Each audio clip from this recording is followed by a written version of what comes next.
Craft matters. In small ways, like how a coffee is brewed.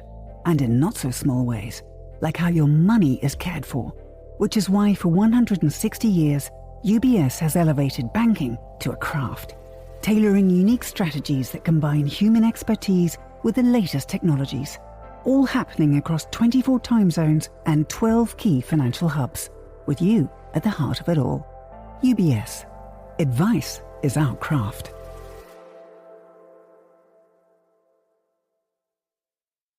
You're listening to The Globalist, first broadcast on the 18th of December 2025 on Monocle Radio. The Globalist, in association with UBS.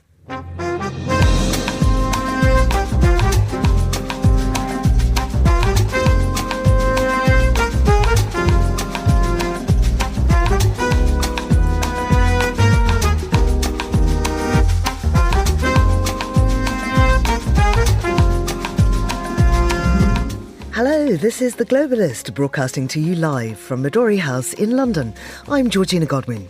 On the show ahead... The reality of this world means we Europeans must defend ourselves and we must depend on ourselves. But for Europe to defend itself, must it let down Ukraine? EU leaders meet today to decide what to do about frozen Russian assets, but Belgium warns us of the consequence for Europe and Brussels in particular, should the assets be used to support Kyiv. France has had a turbulent political time, but after the Prime Minister won a key vote in Parliament, could the government finally be turning a corner? We'll have a flick through the front pages and a roundup of news from Asia, and then... The curse of the Balkan flag carrier strikes again as Air Albania is grounded for good. I'm Monocle's man in the region, Guy Delaunay, and I'll have the details on how the carrier fell to earth. We'll meet the French-Brazilian bossa nova musician Tiago Caetano. And finally, are you a dab hand at making cocktails? Fancy a job in Saudi Arabia? Riyadh is hiring and appears to have the blessings of the powers that be. That's all ahead here on The Globalist, live from London.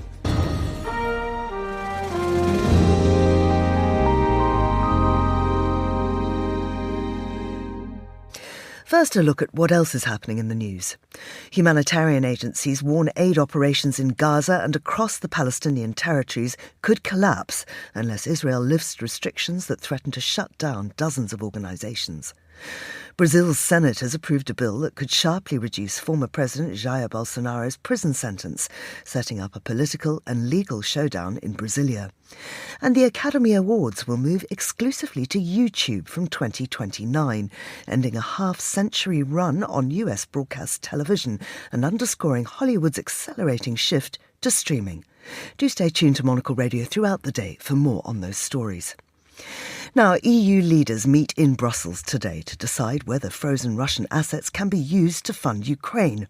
Belgium, where most of the assets are held by Euroclear, remains the main sceptic, citing legal and financial risks. New legal opinions argue those risks are limited and that Russia's litigation threats are largely symbolic. Well, I'm joined now by Aaron Burnett, a senior fellow at the Democratic Strategy Initiative, Berlin. Aaron, many thanks for coming on the show. Why is Belgium so key to this decision?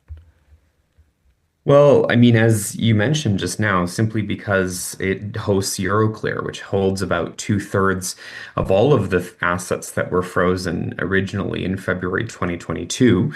It's holding, and really Belgian banks that Euroclear is dealing with are holding, well over 100 billion of the frozen assets, even though Euroclear is managing, assets in other currencies other than the euro and other correspondent accounts. So it is hosting a lot of these assets and also therefore exposed to, as it sees it, a disproportionate amount of the risk involved with any decision on these assets, particularly given the size of Belgium as a country. It's talking about reputational damage. Is that concern justified?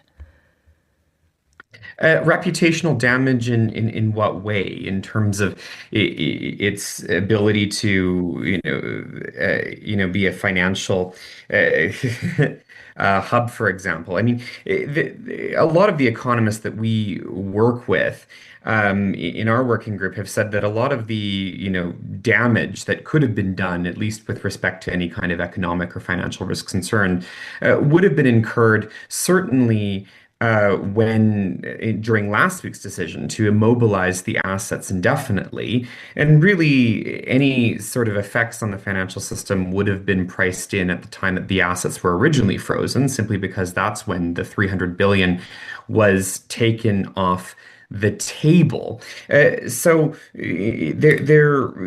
really is, in terms of actually using the assets to fund Ukraine, which is the decision that is before European leaders now. I really don't see where these charges of reputational risk are actually coming from, because it's really the immobilization that's key to all of that, which has already been decided and has already been voted through, not using those assets to actually help assist Ukraine. So this is a very, very strange claim coming from Belgium, in my view. I mean, there is a legal distinction between freezing and seizing the assets. I understand this is something to do with the doctrine of countermeasures in the law of state responsibility.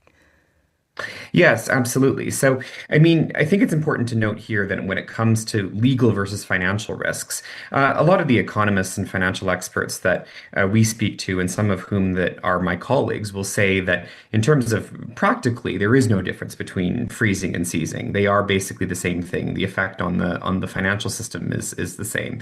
In terms of a legal difference, that's sort of noted. There is a clear legal difference between, freezing and seizing.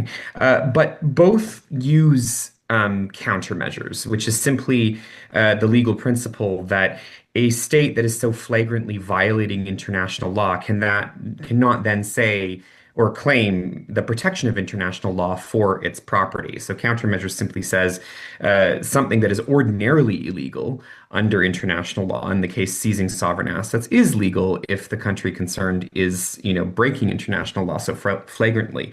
But that said, it is certainly our view, it is certainly my view, and those of many of the legal experts that we work with, that actually seizing these assets would still be legal under international law.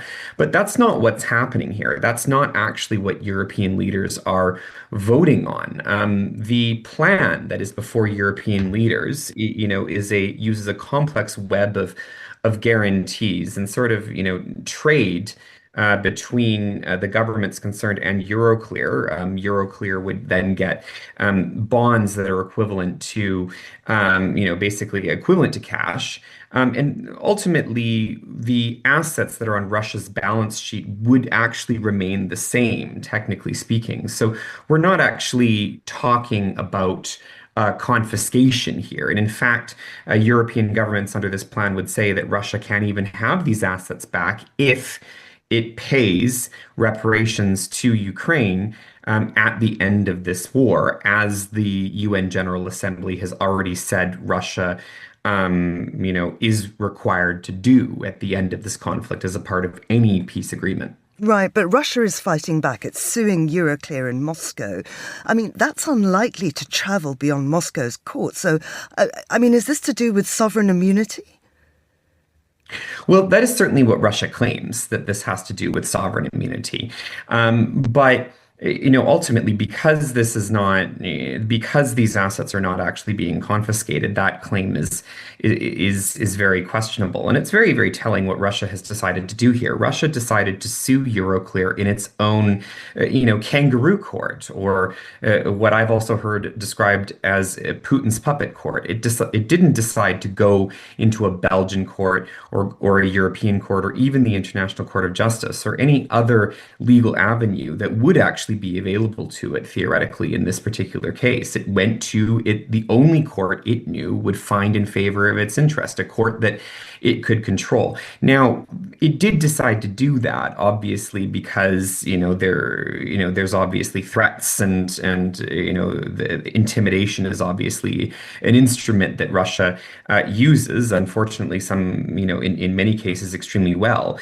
But its decision to do that, to sue in that Moscow court and not in any other court, also reveals how weak its legal case is. And a legal memo released by my colleagues this week also simply details all of the various reasons why that's basically the only option available to it. Any other court is not even going to hear Russia's case simply because jurisdiction doesn't apply, or Russia doesn't, accept the ultimate authority of the ICJ, or Russia hasn't ratified key agreements on sovereign immunity, all of these various reasons legally. So Russia's options are actually extremely limited, although it will certainly do its very best to make it seem like that's not the case. And that's really where these threats are coming from and this intimidation is coming from. Talking of threats and intimidation, I wonder if that's happening in other ways. There appears to be anecdotal evidence that Belgium is suffering cyber attacks and other threats. Do we have evidence of that? Well, we just saw a Guardian story come out yesterday, which details the various ways that, Russian operatives have been threatening Belgian politicians, senior leaders and executives at Euroclear, all to, prevent this decision from happening.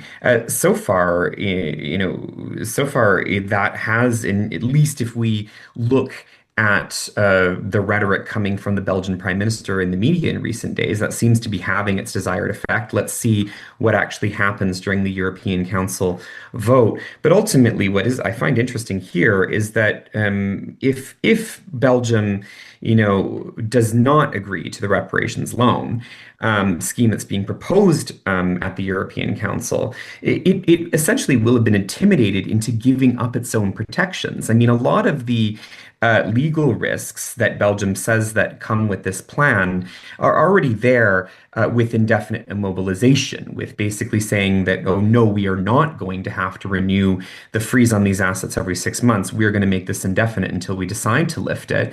There is already litigation risk against Euroclear and Belgium already as a result of that decision.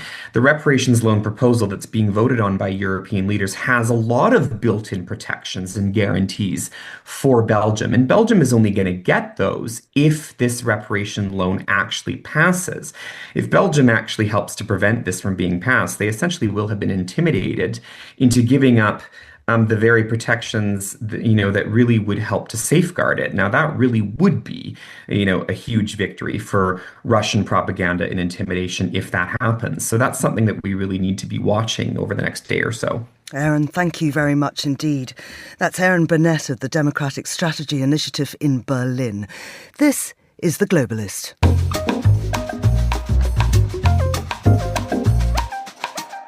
It is 8:12 in Paris, 7:12 here in London. France's Prime Minister Sébastien Lecornu has secured a narrow but symbolic victory after MPs approved the 2026 social security budget by a slim margin. It's the first time a budget has passed the National Assembly through a vote since the government lost its majority in 2022. But with the country's main state budget still unresolved, it raises a bigger question over whether this marks a positive shift in how France is governed. Well, I'm joined now by Florence Biedermann, who's a journalist and a political analyst in Paris. Florence, it's always lovely to have you on the show. Why was this social security budget such a critical test for Lecornu?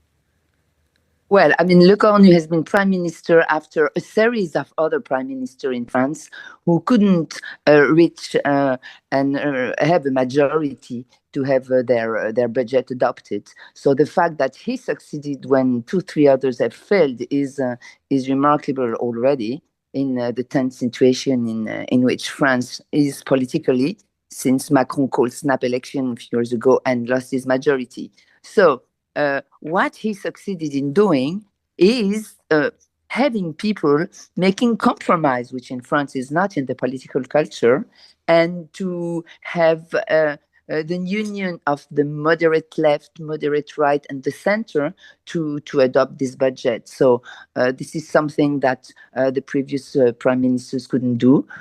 So yes, it's an achievement per se. The other very remarkable thing is the fact that in this budget, and why it was also very controversial, there is the suspension of the pension reform. So that's what he had to do to get the votes of the socialist, of the moderate left, and that's how he got his budget adopted. And this was a big concession for someone who is an ally of Emmanuel Macron, because this reform was the big reform of his second 5-year term. I mean, it was very close, the result. Can you tell us what that means about what that tells us about the balance of power in Parliament? Well, I mean, that means that it's still unresolved. You know, the situation in which France is now, which is kind of a three block situation, which is which was not the case for decades. There was the left and the right, and that's it. And they had to manage with that. So now there is the center plus the far left, the far right. I mean, this kind of 3 block situation makes it really difficult to have any compromise. And as you said, yes, if there is a vote, there will always be a very, very narrow margin, because if you add the voice of the far left and the far right, like against this budget, for example, which was the case, then yes, the margin of maneuvering is like some dozens of seats, and you never know in the other parties that join, let's say, and vote for the budget. You never know whether someone decide, to not to vote like their party asked them to vote. So it's a very tricky situation. Of course, the main budget we're still waiting for. That's later this month. Does this result change the prospects for that main budget? Well, it certainly does, because if everybody managed to put aside the differences or the reluctance, for example, it was not easy, of course, for Macron's party, Renaissance. It was not easy for the traditional conservatives to vote the suspension of the pension reforms, Many of them abstained, by the way. So, yes, if they still manage to maintain this balance, it can bode well for the budget. If they manage to do it for this social security budget, why not for the bigger budget? Because if they don't vote, the situation of France will be very tricky. So, Florent, do you think that this result points to a more workable political model, or does it just delay the next crisis? Has France turned a corner here politically? Is it on the up? I don't think it's a corner. I don't think it's the sign of something bigger. I think it's just the sign that the parties and let's say the moderate parties realized they cannot, play with fire, and they cannot just, have the prospect of the next election that guides them when they make decisions. I would say it's a very still uncertain and fragile situation. It's not a new culture that emerged. I really don't think so. Florence, thank you very much indeed. That's Florence Biedermann, who is a political analyst in Paris. Now, still to come on the programme.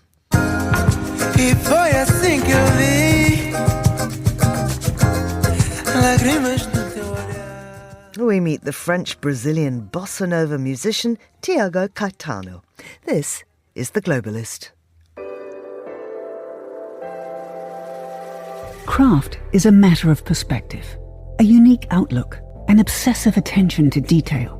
With UBS's Chief Investment Office Houseview, we're focused on identifying the latest investment opportunities and market risks to help you achieve your financial goals, so you get the big picture broken down into thought-provoking insights. Delivered daily and curated by over 200 globally connected, locally active analysts. UBS. Banking is our craft.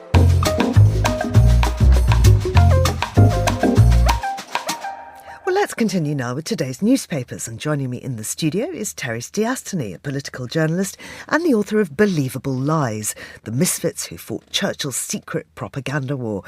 Welcome.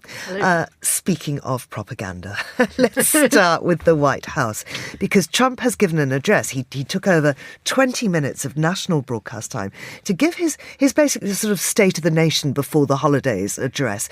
What were the key points? What did we actually learn from him? Or at least, what did we learn that he wanted us to know that might not necessarily have been the truth? He wanted us to learn that everything in the United States is absolutely splendid, that 11 months ago he said he inherited a mess and he was fixing it. He was sort of saying that the country had been dead until he came into power. And then he kind of rattled off a list of statistics, many of which, aren't backed up by the facts, to say the least. I mean, so I think what he was trying to do, really, and certainly according to these reports here in the papers, in the Financial Times and the Times in the UK, and he was heard apparently afterwards at the end to have a sort of quick word with Susie Wiles, his chief of staff, who's been in the news lately, and say, Susie had told me to give an address to the nation. But he wanted to try and persuade people that the economy was going really well, that tariffs were great, that he had, of course, solved wars, sorted out the border. But to me and to, a lot of people, I haven't watched the whole thing, but a lot of people watching it this did seem to be a Donald Trump who was quite rattled, who was telling everybody that, everything was fine. This was an address which was done off an auto cue, so not quite as random as some of his speeches or his press conferences tend to be. But he was sort of rattling through this thing and really trying to convince everybody that, the country was in an absolutely brilliant state, and really trying to gloss over all of the, the more recent problems that he's been having. I mean, just having a look at some of these headlines. The Guardian, Trump's bar humbug speech. Where is it? Sorry, it's just jumped off here. Trump's bar humbug address suggests he's feeling the chill of opinion. The Telegraph, Trump's uncharacteristically wooden address to the nation reveals a panicked president. Sky News, some reckon Trump's losing his marbles. Yeah. And this speech might help their case.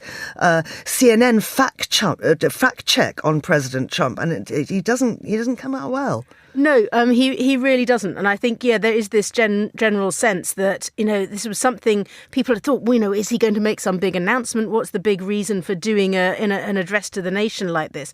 And it just really seemed to be quite angry, quite trying to convince people that, that everything was going absolutely fine and, that he was going to help soldiers. And as you say, The Guardian describing it, saying it smacked of desperation from one who can feel the December wind chill of opinion polls. So I think, this does seem like a Donald Trump who is quite rattled. Of course, that you think of all the things that have been going on, just in the last week alone, from, the big Vanity Fair interview with his inner circle, his really bizarre rant about the death of Rob Reiner, the way he has been attacking European leaders as coming from decaying countries. It does sound like someone who, is certainly feeling the pressure. And, I think, he is often, we know that Donald Trump sounds quite random, sort of goes off on strange tangents. But, I think he was trying to stick to a script here, but didn't seem to convince many people. You mentioned the Vanity Fair interviews, and of course that involves Susie Wiles, who is his chief of staff. And as you say, at the end of his speech, he was heard to say, Susie Wiles says I must do it. And she is at the centre of the storm because she made some really quite indiscreet remarks to Vanity Fair. But it seems that the wagons have circled and she is very much being protected by White House insiders. Well, yes. I mean, she certainly still seemed to be there. She was still visible, at this address. Trump still seemed to be, doing what she had asked him to do. Saying that, Susie told me I have to give an address to the nation. And you'd think that if he were turning on her, he would not necessarily be doing what she had asked him to do, and she would be one of the people coming under his sort of fire. But I think, certainly suggests that she's still someone that he feels he needs. Yeah, not a lot about, in fact, nothing about Venezuela and oil, which I thought was slightly surprising, but I guess he's been told to focus on the domestic agenda. That was certainly one of her initial criticisms of him. But of course, as we know, he is a huge proponent of oil.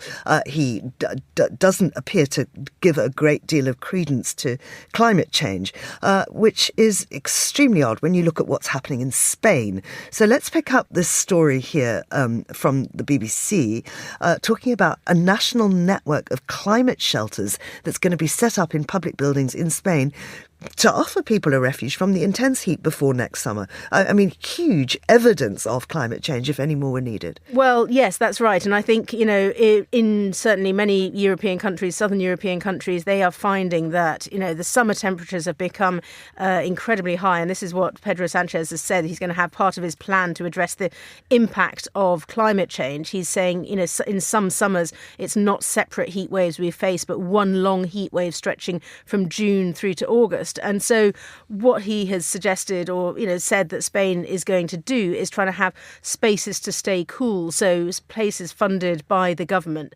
And there are already in some areas, like in Barcelona, places where you can go inside, go to a library or a museum or a sports centre, a shopping mall with seating, with free water so that you can cool down, so that people who might not have air conditioning and can't get away from the heat. And it kind of follows on the kind of public health advice that you already get in places like southern France, for instance, where they literally, when it is very hot, they will tell vulnerable people just go and stand in the supermarket near the cold area so that you can cool down somewhere.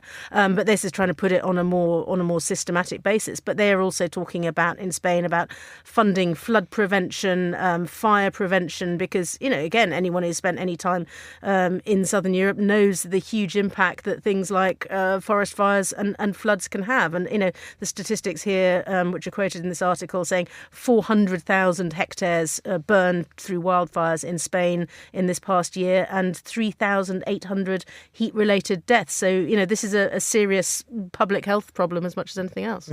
Now, pandas don't much like the heat, do they?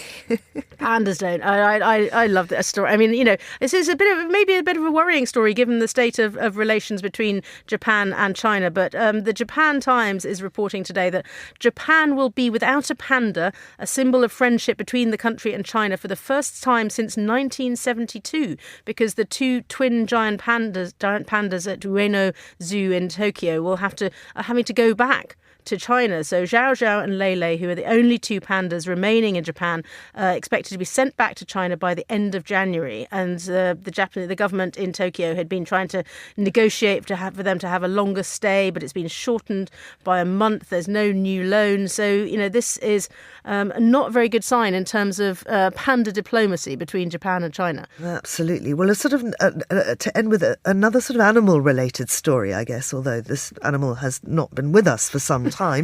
The oldest ham goes under the knife. Yes.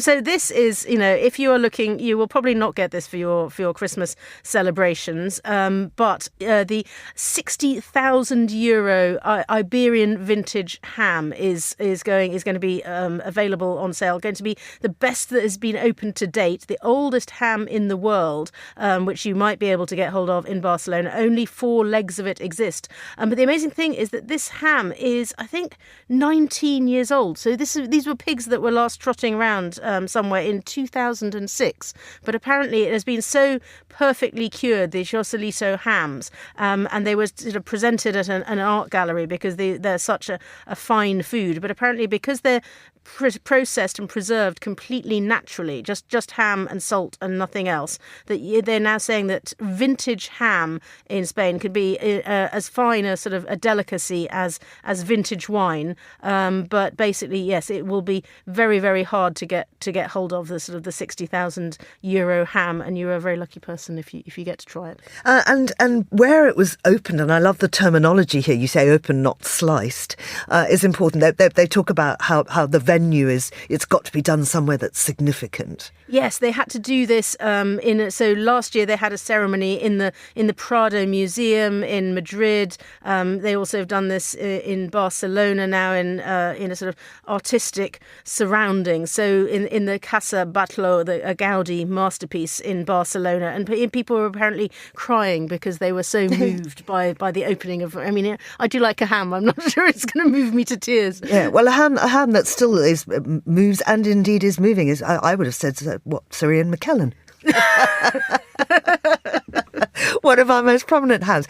Listen, while we're talking about ham, what goes well with ham? Ham and cheese. We're heading up to Christmas, so I think it's only right that we talk about enjoying food. And the Times this morning is reporting some possibly good news for people who love cheese, and I love cheese. So this says people who eat generous amounts of full-fat cheese tend to have better brain health, and it says people who consumed high-fat cheese and cream were less likely to develop dementia over a 25-year period than people who ate little or none. This was a study that was done in Sweden, followed people from the age of 58 to see who developed dementia. But some annoying killjoy other scientists, I have to put this bit in just because for accuracy's sake, other people who don't enjoy cheese as much suggest that it's not necessarily a causal thing, and they're saying you can't necessarily prove the causal link here, but I just think enjoy the cheese and worry about that later. Absolutely, we love cheese. Terry Stiasny, thank you very much indeed. You're with The Globalist on Monocle Radio.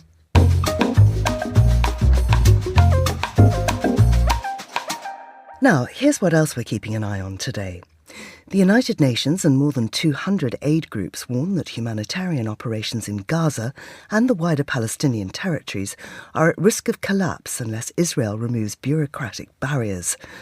They say a vague and politicised registration process could force dozens of international organisations to close by early next year. Brazil's Senate has backed legislation that would cut Jair Bolsonaro's 27-year prison sentence to just over 2 years. The bill now goes to President Lula, though it's expected to face resistance from both him and the Supreme Court.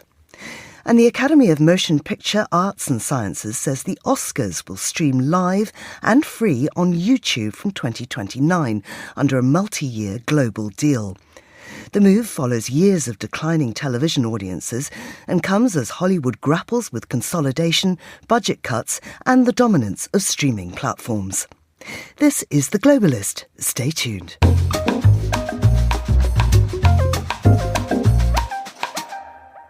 Now, Albania's been generating plenty of buzz as a tourist destination of late, but it'll have to carry on its rapid growth without its national airline, because the authorities have revoked Air Albania's operating licence. It follows the decision of Turkish Airlines to give up its 49% stake in the carrier. Monocle's man in the Balkans, Guy Delorne, can tell us more. Guy, hello. Good morning, Georgina. Now, tell us, what's the current state of affairs with Air Albania? Well, it last flew on the 7th of December, but I just tried this out last night. I went on Air Albania's website, and if you want to, you can still buy a ticket for a departure next week. So if you want to throw your money down the drain, Georgina, it'll cost €103 for a one-way flight to Istanbul, which will almost certainly not be operating. And I can say that because, as you mentioned in the introduction there, Albania's Civil Aviation Authority has revoked Air Albania's operating licence, and that means it simply can't fly. So, this has been something of a slow-motion disaster, hasn't it? Yes, you could see the crash of Air Albania, and I mean that figuratively, of course, coming for at least 2 years, because it's really started to struggle against the low-cost airlines which we're moving into, in particular Tirana Airport. And Tirana's been one of the busiest airports in the region. It's been rivaling Belgrade's Nikola Tesla Airport for arrivals in the past couple of years. And when you consider the relative populations of Albania and Serbia, a much larger country, that says a lot about just how much traffic is going into and out of Albania. But the thing is, a lot of this traffic hasn't been going to Air Albania. Earlier this year, it attempted to revive its network by announcing flights to 11 new destinations. But just to give you an example of how unsuccessful that was, one of those routes to Vienna got 10 passengers on its first flight, and they decided to scrap the whole affair after just 3 flights. So it's not been a happy airline. And their suppliers and partners can't have been happy either. Indeed not. We've seen numerous cases going through international courts for primarily, this is always the big one for an airline that's in trouble, non-payment of aircraft leases, or other services plus catering as well. And The hammer blow really came last month when Turkish Airlines announced that it wanted to withdraw from the venture and it was looking to sell its 49% stake. Now, according to the reports that are out there, by the time the end came and the Civil Aviation Authority took its decision, Air Albania was in debt to the tune of about 100 million euros. Wow, I mean, it's only been flying since 2018. What was the original idea behind it? It's the usual thing, Georgina. I mean, the countries in this region might be small, but they're also proud. And it was a direct initiative of Prime Minister Edi Rama to ensure that Albania had a flag carrier once again. And I say once again because it's not the first time that Albania has had a flag carrier. Turkish Airlines looked like a really good partner for this venture, of course. Very strong carrier, 49% stake. It was also providing initially planes to Air Albania as well. And what marks it out as slightly different, and we talked about tourism, but there was a network of destinations that was tailored more to the Albanian diaspora than to tourist traffic. So we're talking about a lot of flights to Italy, to Switzerland, where a lot of ethnic Albanians are living. And that sort of diaspora transport is a very big deal for Albania and the airlines that serve its airports. As well as Turkish Airlines, you had a state-owned company with a 10% stake. But the rest of it was held by a rather mysterious firm called MDN Investment, which was so mysterious that at one point the authorities suspended its business license, because they said that they hadn't been clear about who were the ultimate beneficiaries of the company. And of course, there's been a lot of controversy over this ownership structure and, the questions of whether state money has been put to poor use. Now, as you said, it's not the first time that there's been an Albanian flag carrier, but it's also not the first time that an Albanian flag carrier has failed. No, and we've seen 6 companies fail, including Air Albania in the last 20 years. I can go through them: Ada Air, Bel Air, Alba Wings, Albatross Air. I wonder what they did wrong there, Georgina. I think the name might have been a bit of a clue. And immediately prior to Air Albania, you had, get this, Albanian Airlines. And when we look at this on a regional basis, it's part of a trend. So I am still mourning the demise of Slovenia's Adria Airways, which went pop just at the end of 2019 and completely scuppered all my travel arrangements. Montenegro Airlines went. Bosnia's B&H Airlines is another airline I have flown on, which is no more. I never managed it onto their predecessor, Air Bosna, or for that matter, MAT Macedonia. Also worth noting that Turkish Airlines has been down this road before. They had a 49% stake in B&H Airlines, but they actually managed to sell that before the carrier went pop. Why do national carriers struggle in the region then? I think part of the issue is the strength of the low-cost carriers. So Ryanair, Wizz Air, EasyJet are all very efficient, and that's something which efficiency isn't really what flag carriers are known for. They're often prestige projects, and there might not be the correct people in charge of those prestige projects, shall we put it. And the low-cost carriers are simply able to do better at lower cost. And passengers at the end of the day, they're not looking for, okay, am I supporting my country? Am I standing up for national pride when I'm doing this? It's just a question of who's flying where I want to go to at the correct time and at the correct price. So that's been one issue that's been really very obvious here. But the other thing is, you look around ex-Yugoslavia plus Albania, not the largest of these countries is Serbia, which has a population of 6.5 million. Its carrier Air Serbia is doing fairly well, although it has to be said it gets a lot of sweetheart deals from the government. But when you look at everywhere else, you're talking about populations. Montenegro, 500,000 people. Slovenia, 2 million people. These are countries really which are going to struggle to support a national carrier. And when you've got the low-cost carriers with their big networks coming in, it's just very difficult for them to compete. Guy, thank you very much indeed. That's Guy Delorme, Monocle's man in the Balkans. This is Monocle Radio.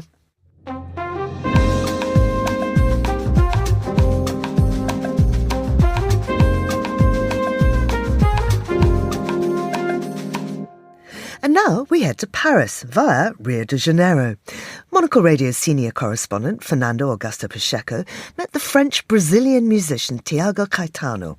He's already a staple here at Monocle Radio and spoke with Fernando about his latest album and his music projects for next year.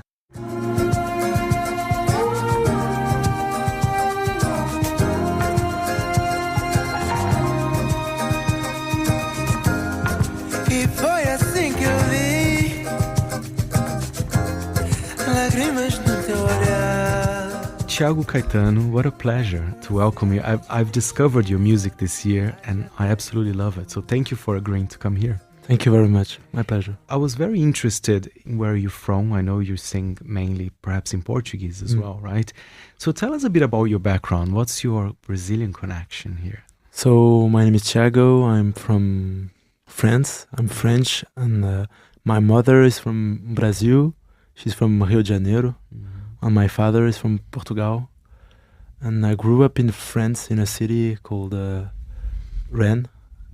Now I live in Paris. So, yeah, that's amazing. My story. And musically, what has been your influences? Because when I hear your music, I feel a strong connection to Brazil in that sense. But tell us a bit more. What about perhaps a little bit of Portugal, a little bit of France as well got into this mix? So, since my childhood, I hear a lot of Brazilian music, like Caetano Veloso, Gilberto Gil, because my mother is crazy about Brazilian music, and my father too. So I love Brazilian music, and when I was a teenager, I started to listen to more indie music, like Mac DeMarco and Tame Impala and that kind of band. It was the kind of music I loved when I was 16, 17, and I started to play electric guitar.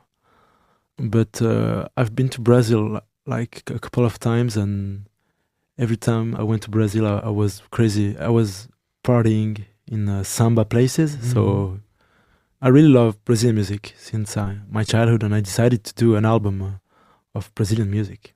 I love it, and the album is beautiful, I have to say. It's Echo da Bahia, right? Echo da Bahia. How can we translate that? The echo from the bay. From the bay, of course. Because sometimes I keep thinking about Bahia, the state as well, which you also love, right? Yeah, I love Bahia. It's a state I really love. But Bahia, in this case, it's Bahia da Guanabara. It's the bay in Rio de Janeiro. I want to talk a little bit more about these cultural influences, because one thing about France, correct me if I'm wrong, I think they have an appreciation towards Brazilian music, Every time I'm here in Paris, I listen to actually in shops, and I know a lot of Brazilian artists, they come and play. There is an appreciation here, right? Yeah. Including from yourself, because you are French. It's a good place to play that kind of music. And I think in general there is a big connection between France and Brazil, which is good because many friends of mine have been to Brazil, and I go very often there, and sometimes there are friends of mine who come with me, and it's good. I think it's even more in Paris. It's an interesting place for a musician. Well, and that's why, when I saw it, I was like, oh, Tiago's in Paris. Maybe I should invite him for an interview. And we play one of your songs in our playlist, which is, Só Quero Viver. I think it's a beautiful song. Thank you. I wonder, what can you tell us about the song? Tell us about what was the inspiration behind it. It's the last song I composed before the recording of the album. So it was very, very new for me, this song, when I recorded the album. And I know there are many inspirations. Arthur Verocai, which is legend, like a legend for me. Clube da Esquina, which is an album from Milton Nascimento on the Lo Borges, which are maestro from the Brazilian music, and Jorge Benjor, which is also one of the most famous artists in Brazil. So yeah, those artists. You're like me. I like the way you say Brazil. It's a nice way of saying. And Tiago, I saw you have already quite a busy year ahead. You're going to perform in a lot of places, right? So if people are fans of your music, where are you performing next year? I perform in Paris, like in December. This December? This December, yeah. When? In a theater, L'Archipel, very close to here. And also in Groningen in January, and many places in Paris in March. So yeah, many shows. Switzerland. So yeah, I don't have the dates. Well, but they can find out on your Instagram, exactly. And everything. If you're going to Zurich, we do have another office there, so we also have some more Swiss listeners. So you're excited for next year. Will there perhaps be new music next year? What do you think? I'm going to record another album in June. I'm composing now, so it's very interesting because I played a lot this year, and now I'm not as busy as I was, so I have time to enjoy. And I did a tour in Brazil in September and October, so now it's more chill, and I have more time to compose. So yeah, next year. Will you sing in French as well? This is a good question. I don't know yet. Maybe because I love French. I think it's but the musicality is very different from the musicality of Portuguese from Brazil, because the musicality of the language. You're so right, because even maybe not with French, but even Spanish and Portuguese, they're very similar languages, but the way it sounds, I don't know. I think, in my opinion, I think in Spanish everything sounds a bit more dramatic, yeah. And in Portuguese a bit more suave, even though it's the same thing that you're trying to say. But I don't know, I might be wrong. No, maybe because I think French is very straight, like when we speak. Direct. Bonjour, comment ça va? Oui, bonjour. Portuguese is more, que isso, cara? Nossa senhora. Wavy. Yeah, wave. So it's more rhythmical. There are more rhythmics. So yeah, I think it's very interesting, those differences, because you compose differently. Very interesting. Listen, Tiago, I'm a big fan, and we are big fans of you in Monocle, so thank you so much. Merci e muito obrigado.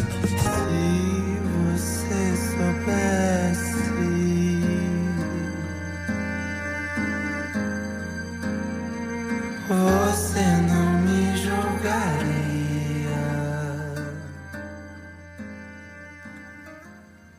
The sound of Tiago Caetano in conversation with Monocle's Fernando Augusto Pacheco. This is The Globalist on Monocle Radio. IQ, EQ, and AI. 3 components key to the craft of innovation at UBS. Because to stay ahead in a rapidly evolving age, you need a partner with decades of experience, endless passion for the work, and a finger on the pulse of leading technologies, bridging human expertise with artificial intelligence, all to elevate you. UBS. Banking is our craft.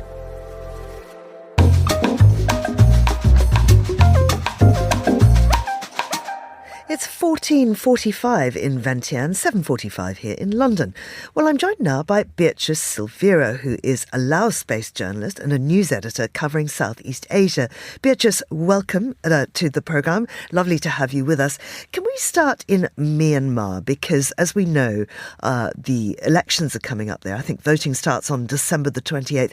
They are, however, very, very controversial. Talk us through what's going on and the coverage of it. Sure. Hi, everyone. So Myanmar's military authorities said voting for national election will begin on December 28th.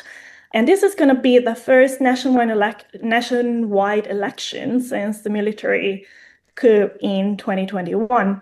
Like you said, there are a lot of controversies around this election, especially since the civil war started 4 years ago. Large part of the country remained affected by armed conflict, especially in ethnic minorities regions, meaning that voting will not take place nationwide at once.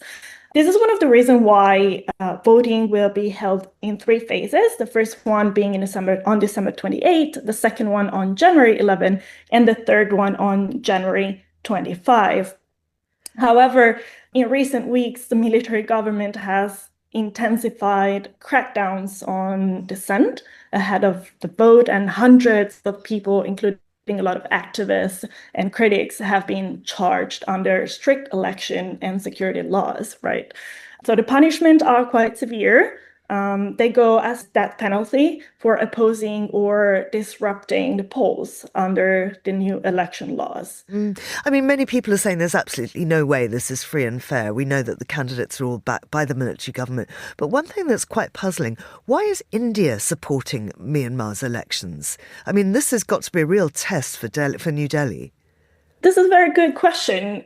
India was one of the only countries actually speaking up about it and supporting these elections. And however, India is not really the only one supporting it. There are many other countries silently supporting it, justifying this support by saying that even though it is a military government, in the end, it's been many years. And like many other countries like Thailand or Indonesia, they have had military governments in the past, and they have been recognized internationally. So I'm not sure why India really spoke out about it, but definitely it's not the only country supporting it. Let's move on now to Laos and South Korea, because there's been a deepening of cooperation between the two countries, particularly on crime, economy and security. Correct. Yes. Laos and South Korea have recently agreed to work more closely on crime prevention and law enforcement after major concerns of illegal sex tourism by South Korean men in Laos rose basically in the past years, I would say. South Korean authorities have raised alarm over the cases involving Korean citizens in Laos, and recent reports by the embassy also describe the allegations of long-term stays linked to sex tourism, which have contributed to rising rents and social pressures in some areas across Laos. But most seriously, the investigations by South Korean human rights organizations have uncovered widespread online child exploitation and prostitution networks operating in Laos. The interesting thing is how these networks work. They usually rely on encrypted messaging apps and online platforms, such as Telegram, right? Telegram or WhatsApp. And they often involve foreign nationals and organized crime groups. I mean, it's a very big story. It's been picked up pretty much across the region right now. This is a big investigation. Indeed, yes, it is a big investigation. There is really not much public information about it, again, because it is a big investigation and involves a lot of minors.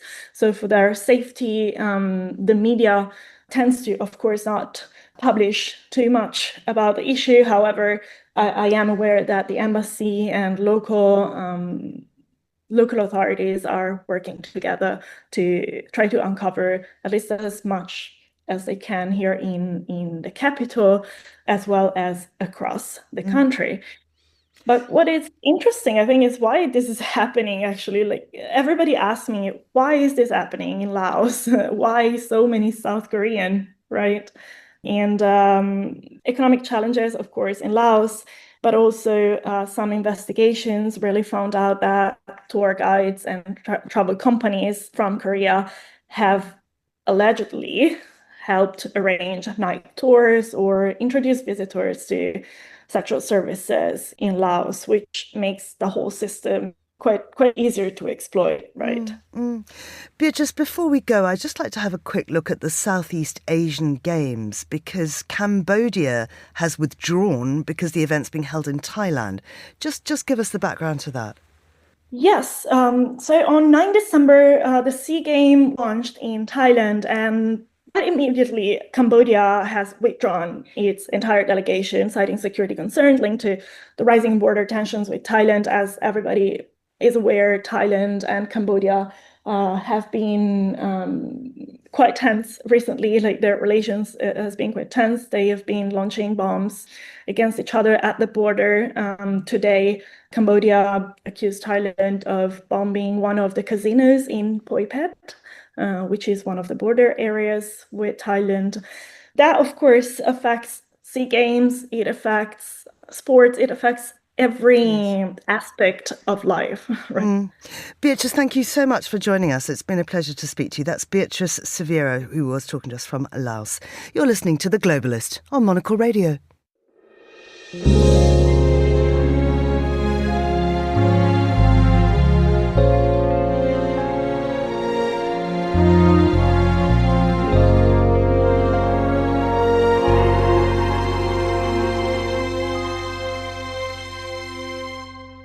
There's an old joke that goes, a man walks into a bar in Saudi Arabia and asks for a glass of water. Good, says the barman. Otherwise, we'd both be in trouble. Well, That is now changing, as the kingdom has loosened its rules around alcohol in what's always been viewed as a strictly teetotal country. It's now openly advertising for servers with a knowledge of cocktails, wines and spirits. So I'm joined by our Gulf correspondent, that's Inzamam Rashid. Inzi, it's lovely to have you on the show as ever. To see vacancies for bar staff in Saudi Arabia would have been unthinkable just a few months ago. Tell us how the rules have changed. Yeah, it feels a little bit odd. And when I saw some of these adverts as well, it was literally people, they want people who can be essentially sommeliers in restaurants and hotel bars, but people who can mix cocktails, not mocktails, and ensure that they know their vermouth to their gins. And so I think it's hugely important step in Saudi Arabia, and this has all come, Georgina, because of Riyadh's loosening of alcohol restrictions that we've seen kind of subtly take place over the last few weeks.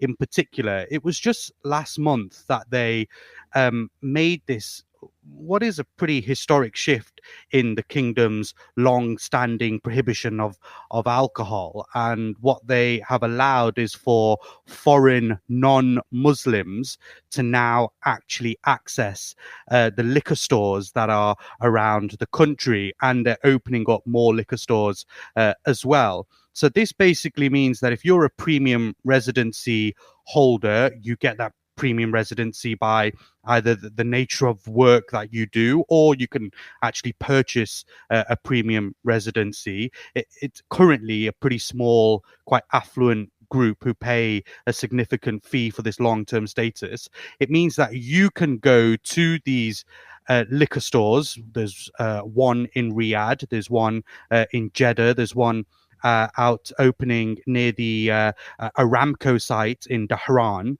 and you can go and purchase alcohol. Currently only it is foreign non-Muslim diplomats who could purchase alcohol, but this residency allows you now to go and access alcohol in pretty strict conditions. I was just in Riyadh over the last few days, Georgina. We actually went to the alcohol store in the capital. It's in the diplomatic quarter. It's all blacked out. There's actually gates which you have to bypass security to get into. There's no signs saying that this is the alcohol store. It's kind of a place where you just have to know where it is. You can't even kind of Google Maps it, really. You just kind of have to know that that's where the alcohol store is, and that's where I'll go and pick it up. But actually, what we're finding now is that even if you don't have a premium residency and you've got a Western passport and you're not a Muslim, it's pretty easy actually to get inside, and the restrictions are a lot less than what they once were. How do you think this is going to shape the kingdom, Inzi? Look, this is really interesting, right, Georgina, because it's kind of Saudi's message that they are opening up, and probably because they're realizing they have to, right? If they want to attract the number of international tourists, they've said they want 150 million visitors by 2030, then I think this is a step that they have to take in order to achieve that. They've got some of the most beautiful resorts in the world. The Red Sea resorts, absolutely stunning, but they're all completely dry. You've got no access to any alcohol. So people will be saying, well, why are we spending a lot of money to stay in very luxury resorts across the kingdom, but we don't have access to alcohol? I think the same is for Riyadh Air as well. Riyadh Air, the new premium and luxury airline, which is coming out very shortly, or have started operating flights already. But can you really have a luxury dry airline? And so I think these are all small steps actually to opening up Saudi Arabia as a whole and allow people to come in. Of course, you've got the Football World Cup arriving in 2034 as well, and it just seems a bit bizarre to have a Football World Cup without any alcohol. I don't know, that just doesn't feel right. It might make it a better Football World Cup. So it's going to be a boozy new year in Riyadh. Well, it might be. I was just, as I said, I was just in Riyadh over the last few days, and we spent some time with some expats who live in the diplomatic quarter, and some of those do have this premium residency status. And actually, the way that it was working before is that if you had friends in an embassy, in a nearby embassy, then you could access, get a few bottles from them, because the embassies have kind of unlimited supply from this liquor store. But now, if you do have this premium residency status, it means you can wander in, pick up bottles of alcohol whenever you want. Well, cheers to that, Inzi. Thank you very much indeed. Inzamam Rashid there, our Gulf correspondent. And that's all we have time for today. Thanks to our producers, Carlotta Rebello, Chris Chomak and Rayuma Takahashi, our researcher, Joanna Mosa, and our studio manager, Mariella Bevan, with editing assistance by Christy O'Grady. The headlines are on the way and lots of music. The briefing is live at midday in London, and The Globalist returns at the same time tomorrow. I'm Georgina. Thanks for listening.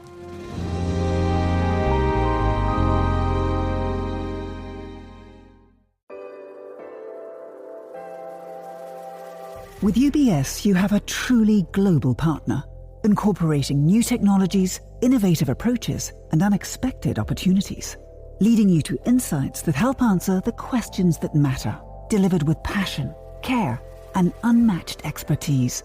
Because it's about rising with the dawn each day, knowing that we can do even better. That's what banking is to us. Not just work, but a craft. UBS. Advice is our craft.